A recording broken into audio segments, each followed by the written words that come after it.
I was on my way home from work. It had been raining all that day. I just lost control.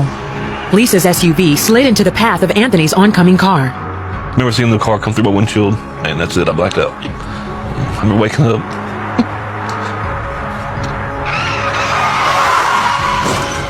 The impact flipped Lisa's SUV multiple times, crushing Anthony's car. Both drivers were trapped.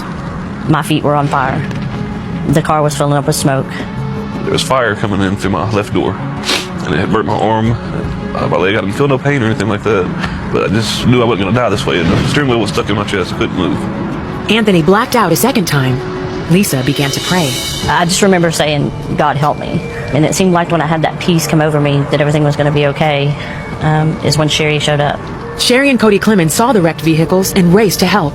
Sherry called 911. Then she cried out to God for a miracle. I could just feel the gift of faith stirring inside of my chest that nobody is going to die here today. Nobody. I'm not going to watch anybody die. God is going to show up. The couple ran over to Lisa's burning SUV. Cody climbed inside to try to pull Lisa from the growing flames. God gave me the courage to go in there because I told him right there I was scared. I didn't want to die. I didn't want to burn up. The next thing I know, I'm in the car. I was upside down, and the seatbelt, I kept trying to release it, but it wouldn't release. I handed her the knife, and she cut the seatbelt, and she fell to the roof. And the next thing that happened was that both her and I realized that she wasn't coming out of the vehicle.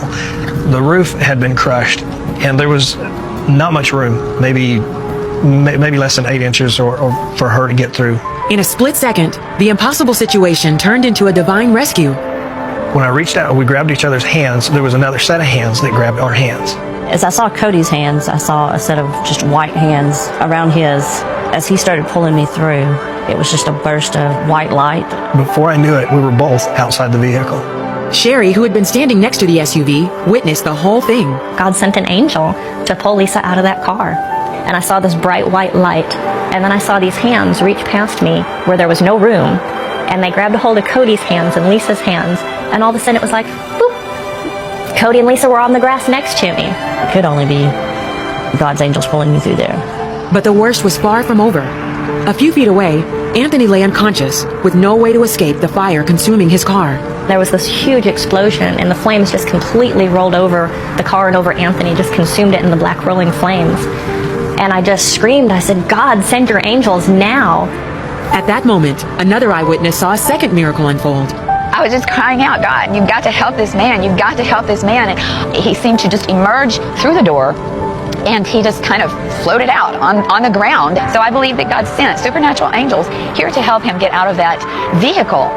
Even though Anthony lost consciousness during the accident, he says there's no doubt who rescued him from the fiery crash. Oh, it was definitely God. Definitely. I feel like what happened to me was a miracle. I can only say that the Lord sent an angel and removed Lisa from the car because she was not going to come out of that car.